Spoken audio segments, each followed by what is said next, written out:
Do you think traditional PDFs or static docs are fading out, or do they still hold value? People want fast information, fast videos, fast clips. But I think there's always going to be a spot for more information. How do you make sure your docs meet all those needs without overwhelming the team or the reader? Exactly. They already come to us frustrated. If they've clicked the help button, they're already at red. Let's try not to escalate that. What challenges do you face in making documentation available to them in the right place at the right time? I'm panicking. I need a button. And if we can get to them there immediately, that's great. How do you think delivery mechanisms for technical content would have changed? But I think it is helping us get closer to that point where finding information for our users is as easy as going to Google's. Welcome to the Knowledge Base Ninjas podcast, where Gauri Ramkumar of Document 360 finds the best SaaS self-service knowledge bases in the world and then interviews their creators. Let's get started with today's episode. Good day, everyone. Welcome Holli Hamilton to our Knowledge Base Ninjas podcast.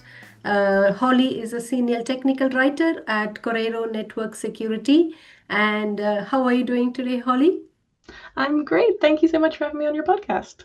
Fantastic. So there's lots to talk today, but let me just hear your beautiful story of how did you get into this field of profession and how are you enjoying so far? Yeah, sure. It's I came in a bit sideways. I think I did a fine arts degree. Finished up that working as an office assistant for a online knitting supply company. Realized that wasn't a career I was going to spend the rest of my life in, and started looking for options. And I applied for a junior technical writer's role. Misread the advert slightly, which doesn't say anything to my attention to detail. That has gotten better over the years. It said engineering graduates, and I just read graduates, jumped at it. And then by some luck, advantage, have a shot. By some luck or minor bemusement at my having applied, I was given an interview. I submitted knitting patterns as my writing examples, and I think I might have gotten the job because I spent a good chunk of the interview talking to my soon-to-be boss about our shared passion in sci-fi books. And I think he thought if I'm going to have to train someone for the next few years, it might as well be someone whose books I can borrow. So, hey. But yeah, and the rest is history. Yeah, I worked there, learned everything I could for 4 to 5 years, and then launched out and took over documentation at Corero. Okay, super. So yeah, it's a very different story though, but great to know that all has gone very well for you and you're enjoying the role.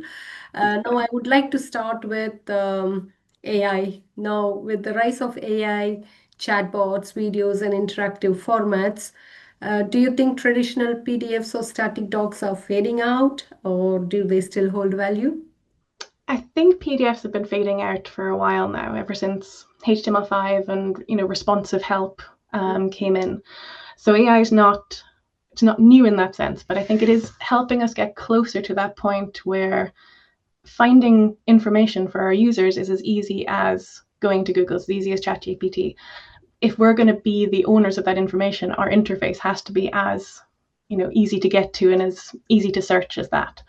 Otherwise, they will just go to the easier option, the Google, the ChatGPT, where it might not be as heavily regulated and checked as our own source would be. Absolutely. Now, as you rightly said, different people or different users prefer different formats. Some want a quick video, others want more detailed text-based output. How do you make sure your docs meet all those needs without overwhelming the team or the reader? Oh, that's always the risk. Is we find, especially with our business, because we have such a mix of technical abilities coming to the docs, we have to be able to have content for the manager who's just perusing to find out if they're going to purchase. We have to have content for the day-to-day user who's picking it up to do a quick job on our one-to-one management applications, or we need the real deep dive technical stuff for the network administrator who's installing this and troubleshooting and all of that. Yep. It's always a balance to strike. We're never going to be perfect for everyone.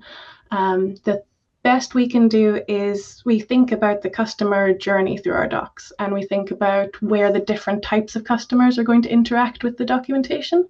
Yeah. So, there's no point having the day-to-day quick questions in a PDF, but you might want the full technical deep dive in the PDF when you want someone to sit down and really get into it. That's a use case for still having those sometimes.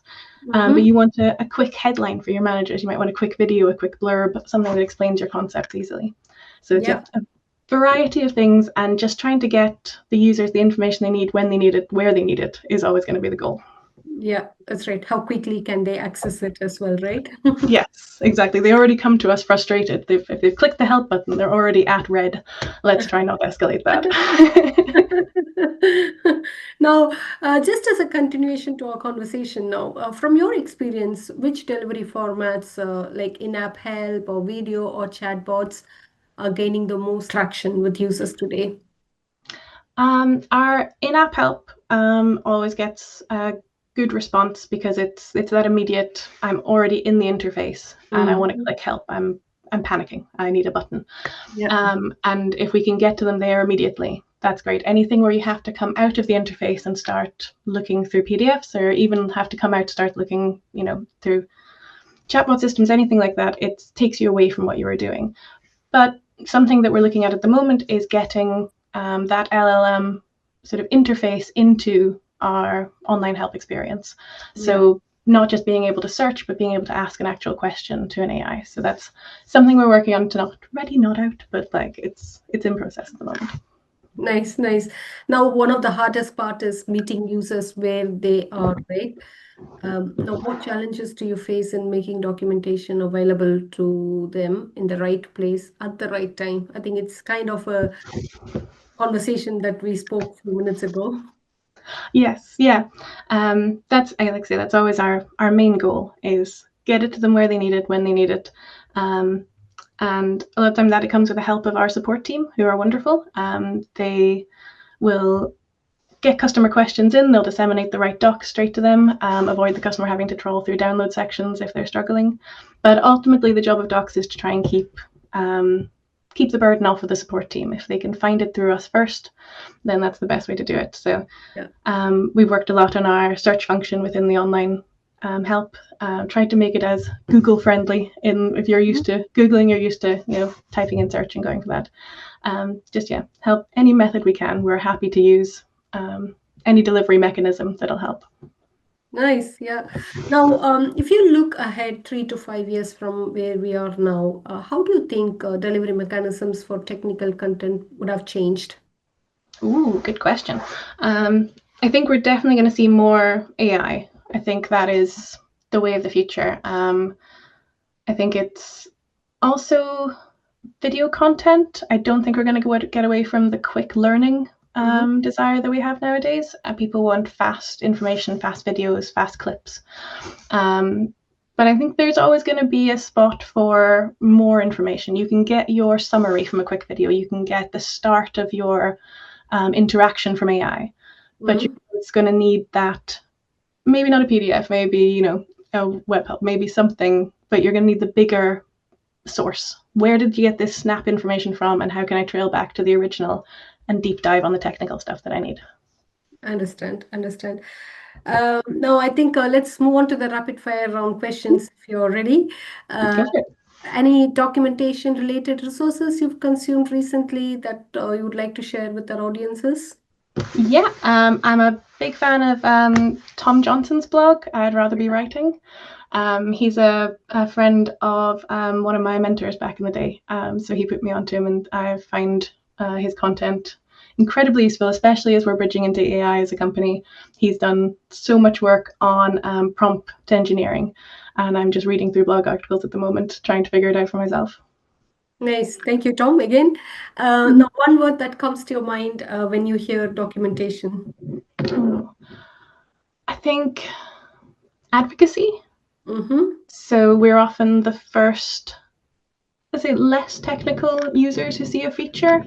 We're the first sort of people who might advocate for a customer journey and customer interaction with something. So we're here to help explain things to the customer, but we're also here to feed back to the engineers and try and make the whole cycle easier. Absolutely, like a bridge between both the ends.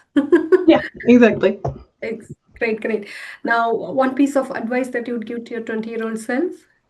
Um, Apart from apply for the job even if you don't think you're qualified, which is what worked for me, I would say that there is a career out there for your strange enjoyment of presenting data properly and properly formatting Word documents and all those weird things that you enjoyed in uni that no one else is interested in. There's a niche out there for you.